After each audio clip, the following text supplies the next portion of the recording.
Join today's top women retail leaders at the 2026 Women in Retail Leadership Summit, held April 27th through the 29th at the JW Marriott Miami Turnberry Resort. It's 3 days of fresh thinking, leadership insight, and meaningful connections. Register now at womeninretailsummit.com and save $100 with discount code PODCAST. Welcome to Total Retail Talks, your podcast channel for retail knowledge. Hello, and welcome to this episode of Total Retail Talks. I'm Joe Keenan, the editor-in-chief of Total Retail, and I'm pleased to be joined on today's episode by Mike Hayes, the Chief Commercial Officer for the Americas at Newell Brands. And Mike and I are going to talk about the new Customer Experience Center at Newell Brands' Hoboken, New Jersey offices, and how that environment is helping bring to life the kind of multi-brand experience for Newell Brands retail partners. So some exciting things to get to, and I want to welcome you to the show, Mike. Thank you, Joe. It's great to be joining you this morning. So as I noted, you recently brought to market this Customer Experience Center at the Hoboken office. Can you tell us a little bit about the strategic vision behind creating this and how can it kind of reflect a broader shift toward experience-led selling that Newell Brand is leading into? Yeah, sure, Joe. So in 2023, we had a CEO change and the development of a new corporate strategy. That was largely focused on our portfolio, simplifying our portfolio, driving more focus and scale. We're a company that has a house of brands of over 50. We compete in almost 250 subcategories. So when you think about the size of the portfolio and its impact across total general merchandise, it's pretty significant. A large part of the strategy was how do we better understand consumer needs, meet those, and use that to drive our innovation. And once that was done, how do we actually think about better activating, communicating with the consumer on how we're helping them solve problems. Another part of that strategy was enhancing the go-to-market effort. So how do we better connect with our retail partners who are focused on better serving their shoppers? And so the center was really a place that we could actually demonstrate capability across all those elements of the strategy, but most importantly, facilitate higher level of collaboration around the innovation we are bringing to market, and do it in a venue that better engaged our customers and how we would activate and communicate to Newell consumers and our customer shoppers. And doing it in a beautiful facility that also offers some inspiration. So thank you for that background. And you bring up the interesting point in that you're serving the retail customer, the kind of partner, but also the end consumer as well, and how they're experiencing the brands that you're bringing to market. And you noted that Newell has multiple brands, I think somewhere in the range of 50 brands. So quite an extensive portfolio. How do you work to bring together in kind of one cohesive narrative all those multiple brands while also maintaining the kind of unique identity and value of each individual brand to consumers? Yeah, so great question. And I think it does start with the consumer usage. Also, there's a recognition while our retail partners value our brands, what they value more are their shoppers, and they're more focused on categories. And so the way we try to integrate our brand portfolio is trying to focus on those consumer usage occasions where multiple brands, multiple categories would be used. So think of that as maybe a tailgate.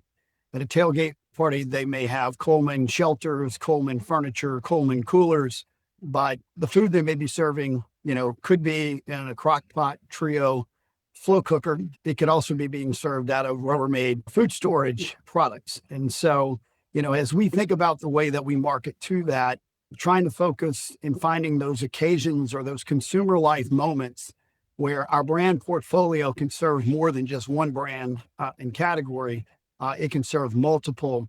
We believe that's a strategic advantage for Newell, and it's in our best interest to be able to highlight that. The benefit for the retailer is that it helps simplify and reduce complexity of the shopping experience for the shopper. It also is an encouragement of actually building baskets. So the more of those categories you sell to the occasion, generally there's a ticket benefit for, our retail partners. So as I've prepped for this interview, Mike, I learned that Newell Brands has hosted several kind of meeting sessions at the Consumer Experience Center with your retail partners. I'm interested in learning about the types of conversation and collaborations that are happening in that venue that potentially weren't possible before. What are the kind of interesting conversations you're able to have now? Yeah. So the way that the facility is roughly a 12,000 square foot facility.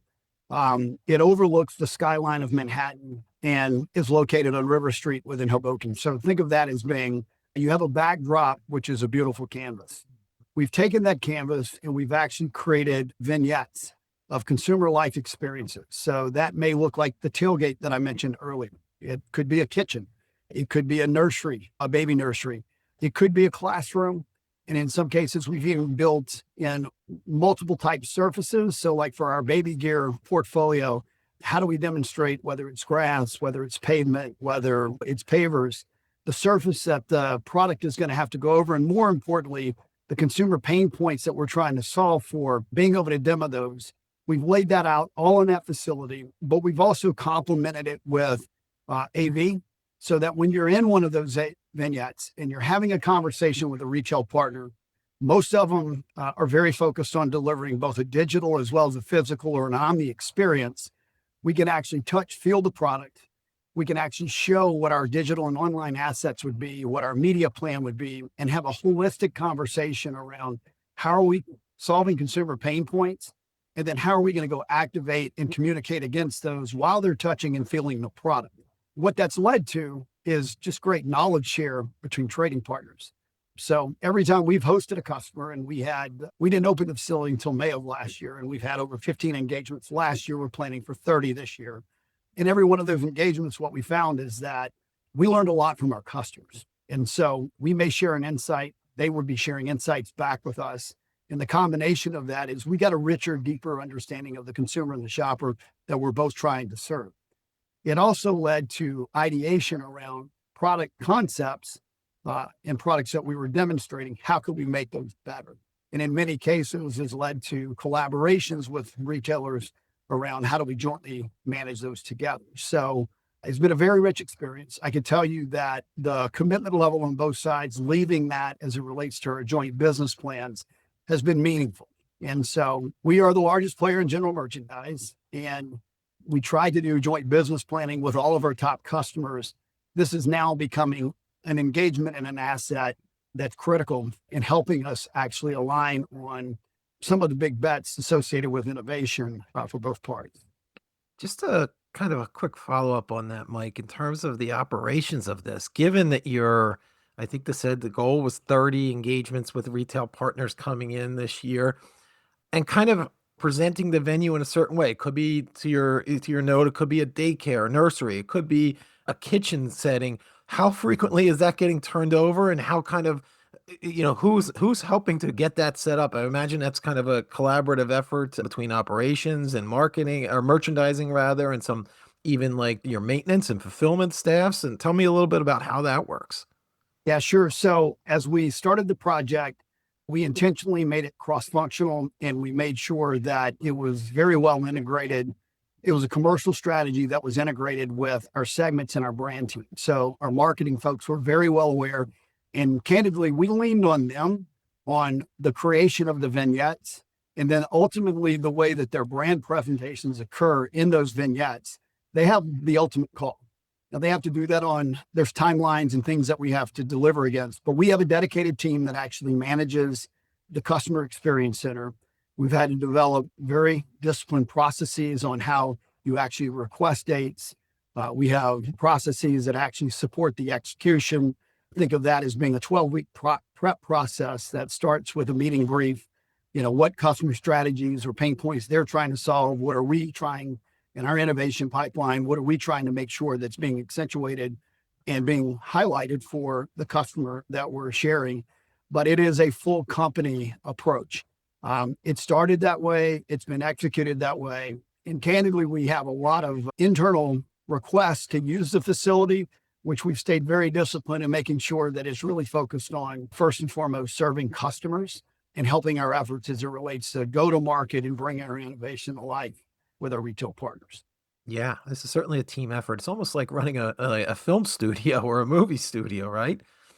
Yeah, when we have a customer there, we try to put the people with the best knowledge in front of our customer to talk about the innovation. So if we're talking consumer insights and consumer knowledge, we try to have our experts that work with our consumer shopper insights organization present in there so they can answer questions, but also so we can hear feedback and capture nuggets that we hear from our customer that also enrich our understanding of the consumer. When it gets into the product, our brand people are actually presenting that, or folks from the segment. They are the experts of the product, the fact, feature, benefits. And if it's new to world, they're the best position to deliver that versus maybe the selling organization of Newell. The selling organization of Newell is there. So as it relates to actually planning how we would execute this together, and most importantly, making sure we execute and deliver on the commitments that we align to together, it is a joint effort. So two things there. I want to, it's a good, nice segue into my next set of questions. I do want to talk about innovation and product development, but before we get to that, you mentioned helping to partner with your retail clients in terms of better understanding end user behavior, the consumer behavior. And obviously you noted that their shoppers are their most valuable asset. So talk a little bit about how you walk through kind of shopper behavior, category trends, emerging needs that you're hearing, and you're communicating that through the lens of Newell's key product segments, right? Yeah, we have a portfolio. We've made where to play choices on what are the product categories we want to compete in, and that is a little iterative as we see emerging consumer behavior that may influence where we double down or where we may shift. But it starts first with understanding that consumer behavior and highlighting the categories that we have deemed as priorities. With that, we try to understand what are the basic need drivers of the category and what are the pain points that exist today. And generally, that should be the foundation for innovation, and it's developing a solution that's going to make a consumer or shopper's life better. And so then it's getting into how we're delivering against that. And in that, also a lot of conversations and from our retail partners, often how are we differentiated or how are we uniquely solving that need maybe versus what exists in the rest of the marketplace. A lot of time was spent in fact, feature benefits relative to maybe the competitive set, and also getting feedback from our customers at that point. And then finally, how do you actually drive awareness and trial with the consumer? The solution exists to their problem. Where can they find it? And then how, together with our retail partners, do we maximize mutual benefit of the innovation and use that as, a key driver of our joint business plans?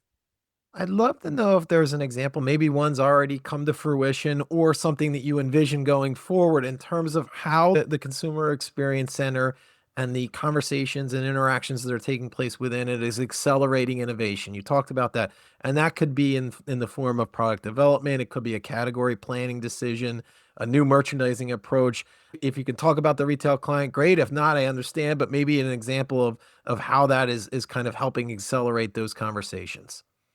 Yeah. So one of the things I have to be careful with is that if you think about the innovation cycle with typical retail, what we were showing in the back half of 25 will be coming to market in 26. So in some cases, I have to be careful because those aren't necessarily public yet. But I'll give you some examples of how that has worked. So, one of our vignettes that we have at the CEC is a kitchen. And so within that kitchen, we can actually demonstrate advancements we're making in appliances like blenders. We have a very large facility in Acuña, Mexico that supports our efforts across the Americas. We can highlight consumer usage, the pain points, demonstrate what that looks like. But because you're doing it in the kitchen, we can also have a complementary discussion around how that product may be used. Some of the innovation that we have, a lot of excitement from our retail partners in that space, that is leading to significant changes in their assortments. We move into 2026, and then we will be activating that together. In addition to that, Newell has a very small but strategic list of licensed partners who also produce products in adjacent categories. And so a great example of that would be one of our partners is the Gibson Company. They actually produce things like cooking accessories. They also have different forms of cookware that Newell doesn't necessarily compete in. There's complementary ways that we can actually bring a brand experience to life if the customer or the retailer feels like that best meets the needs of their shopper. You will see some of those executions occurring that before we had the asset, it was very hard to conceptualize with the retailer, maybe in a conference room at their headquarters, on, what the lifestyle experience could be in store. It gives us much better opportunity to demonstrate that versus doing it in a singular conference room. One thing I didn't ask Mike is from the retail partner end, who are they sending to have these conversations at the CEC? Is it their product team? Is it their marketing team? Maybe it's a kind of collaboration among multiple teams. Who are you seeing most frequently being sent to kind of have these real world conversations at the CEC? Yeah, I would say the consistent people that are there are generally folks that are in their merchandising organization. So the buyers, the folks who select the assortment at the retail customers. That being said, that we've hosted a customer event where there were 50 people from the customer there, and it was cross-functional in nature as well. So it was not only the merchandising folks, it included supply chain, it included their retail marketing teams, it included folks from their digital site experiences. So depending upon the commitment level on the retail side, we will match that with folks on our side. And so I would say we can be flexible. The other thing I would highlight is that in our portfolio, because it's so broad, we have the capability where we can execute a meeting with a retailer and show everything in the portfolio. And we've got enough space, conference rooms, and the way we've built it, where if we wanted to do a panel meeting with a retailer at scale, we could execute it in one meeting. And we've done that. And so, think of that of times where sometimes you're in big groups, then you break into smaller, and then there's areas where people plan, you come back at the end of the day, and the groups report out on what that activation is going to look like. Conversely, we've also had experiences where there's maybe only one element of our portfolio that the customer wants to send, and we can execute in the session that way too. What has been very interesting is that having all of our portfolio demonstrated in one area, generally when it's more focused customer events, that usually leads to a follow-up experience because the customers who are there are saying, oh my goodness, I didn't realize you guys were in all these other categories. And as it relates to marketing to the occasion, the opportunity to connect with you there's not many others that can actually execute or deliver against that. Are you hearing from your retail partners? In my mind, I'm thinking of the time savings that this could present to them as well, between scheduling all these different Zoom meetings and calls and doing emails back and forth and conversations. Getting together for a day or two at the CEC could really, and the ability to hold all those meetings all in one place, it could present a real savings there as well, right? Yeah, Joe, that is really a big part of the go-to-market promise that we want to make. So when we look at who our competitive set is, they generally are very category-focused competitors. And as that relates for our retail partners, it's a lot of fragmentation. It's a lot of supplier relationships that have to be managed. And so what we believe is that as the customers are putting together their joint business plans, we can, in most of our categories, help them get 50% of the way there. And just talking with our portfolio, which does save them time, then they can spend more time selectively with those other suppliers, our competitors who round out the category. We just have to show up with innovation, and we've got to demonstrate and deliver growth where they have the confidence in that opportunity being realized. And the CEC helps us do that. I would also say we've had a lot of work over the last 36 months in rebuilding our innovation pipeline.